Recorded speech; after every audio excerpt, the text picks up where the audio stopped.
Assalamualaikum Doktor. Saya Muhammad Roslani bin Tahir, nombor matrik 284050, dari kumpulan 7 UUM Sintok, bersama dengan rakan sekumpulan saya, Jan Nazir bin Herman, nombor matrik 283754. Untuk tugasan kumpulan, kami memilih satu institusi komunikasi, iaitu Radio Television Malaysia, RTM. Saya mulakan ujahan saya, pembentangan dengan pengenalan komunikasi massa. Komunikasi merupakan satu kegiatan yang berupa penyampai dari segi pesanan. Komunikasi massa merupakan adalah komunikasi yang ditujukan kepada khalayak ramai dengan menggunakan media massa atau komunikasi secara langsung, seperti di dalam acara seminar. Di dalam lain, komunikasi membawa maksud sebagai komunikasi yang telah dikemukakan, iaitu seorang yang menyampaikan sesuatu berita atau perkara kepada orang lain.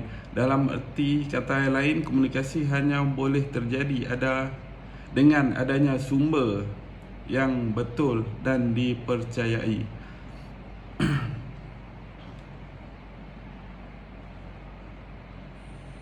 Pengenalan organisasi.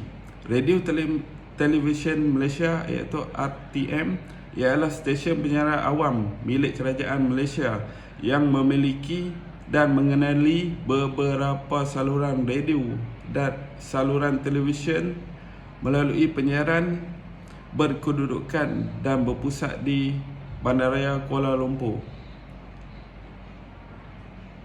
RTM telah ditubuhkan pada 1 April 1921, di mana siaran telah diperkenalkan, manakala siaran radio dan televisyen yang diperkenalkan pada 1 April 1946 dan 31 Disember 1963. Terdapat beribu pejabat di Angkasa Puri, Kuala Lumpur.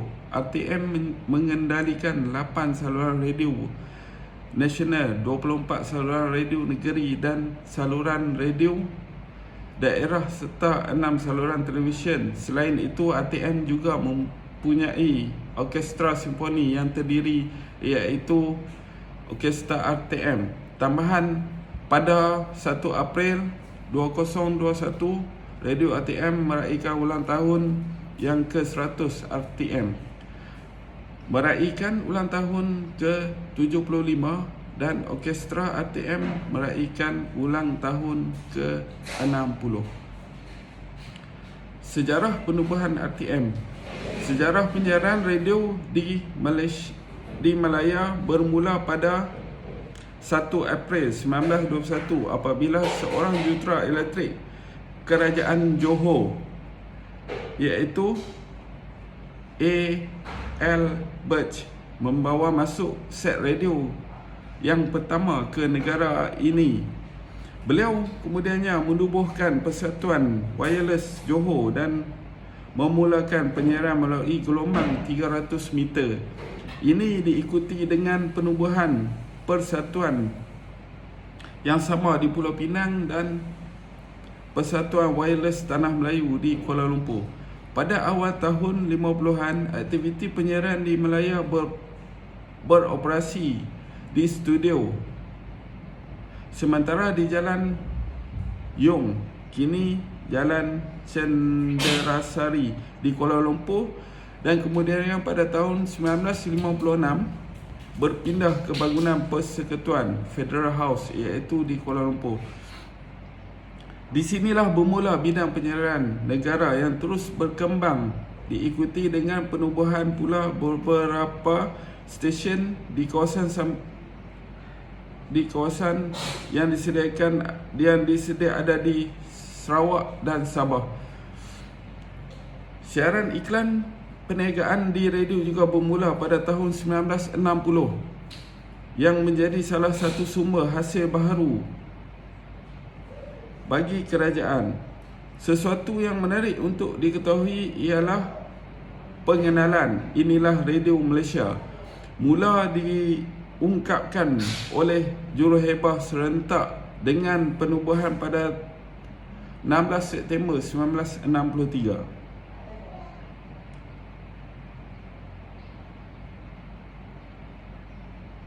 Fungsi komunikasi massa. Komunikasi massa mempunyai fungsi yang meluas, iaitu meliputi pendidikan. Pendidikan bukan sahaja berlangsung di dalam sekolah, akan tetapi juga berlangsung di luar sekolah. Di dalam erti kata lain, semua interaksi sosial. Selain itu, surat khabar sebagai media yang mendidik masyarakat agar dapat berfikir secara kritikal. Secara tidak langsung, kegiatan media komunikasi berfungsi sebagai medium pendidikan kepada masyarakat. Yang kedua iaitu sosial. Media komunikasi bukan sahaja memberi informasi dan pengalaman dalam berbagai bidang kehidupan, namun memberi konsep yang sama kepada setiap orang. Pengaruh secara tidak langsung untuk hal ini ialah akan memperluaskan pergaulan, pengenalan dan pemahaman mengenai adat istiadat serta cara bergaul. Berita yang diterima daripada radio dan televisyen akan diterima oleh masyarakat untuk diambil teladan positif daripada berita yang telah disampaikan itu. Yang ketiga, ekonomi. Fungsi komunikasi massa dalam bidang ekonomi sangatlah penting. Hal ini kerana ianya membantu dalam perlembagaan syarikat itu sendiri. Masyarakat akan lebih tahu mengenai syarikat yang telah ada. Syarikat tersebut dalam masa yang sama akan menyebabkan orang ramai mempunyai syarikat tersebut. Oleh itu, dengan cara ini akan memajukan mana-mana syarikat yang menggunakan komunikasi massa. Keempat, politik. Apa yang dimaksudkan politik adalah perkembangan dalam politik. Kejayaan sebuah politik itu bergantung kepada pemahaman masyarakat terhadap pembangunan politik itu sendiri. Oleh yang demikian, komunikasi massa amatlah memain peranan yang sangat penting dalam penyebaran maklumat mengenai politik melalui komunikasi massa. Masyarakat akan mudah memahami erti sebenar pembangunan politik. Seterusnya saya akan sambungkan kepada rakan sekumpulan saya, iaitu Encik Nazir, untuk pembentangan yang lebih lanjut.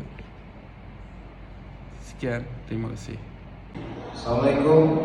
Saya ucapkan kepada doktor, saya Encik Nazir bin Herman, nombor matriks 283-354, ingin menyambung pembentangan rakan sekumpulan saya, yaitu Encik Roslani bin Tahir, yaitu mengenai kesan komunikasi massa, di mana ia banyak mengubah tanggapan masyarakat dalam sesuatu perkara. Namun komunikasi yang tidak terlepas dalam memberi kesan terhadap beberapa perkara, antaranya ialah 5 dan juga sekunder.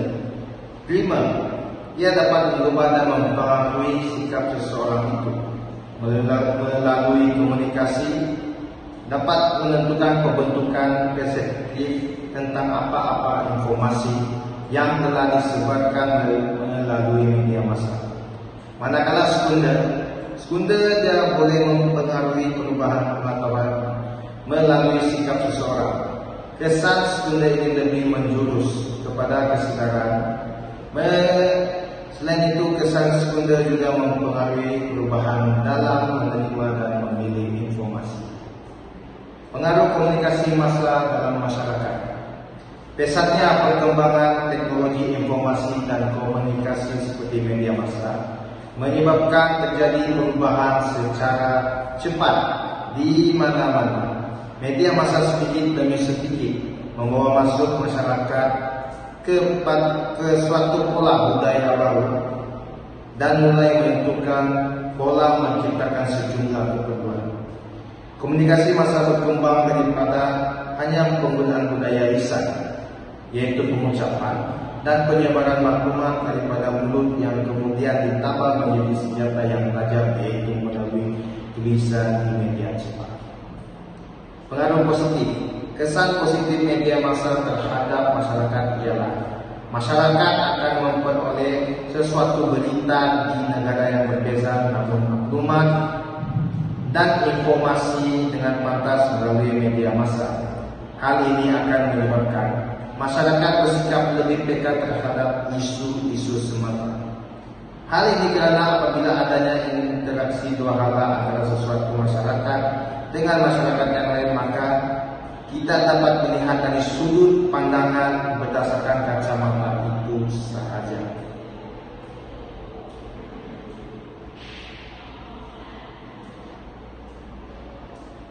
Pengaruh negatif.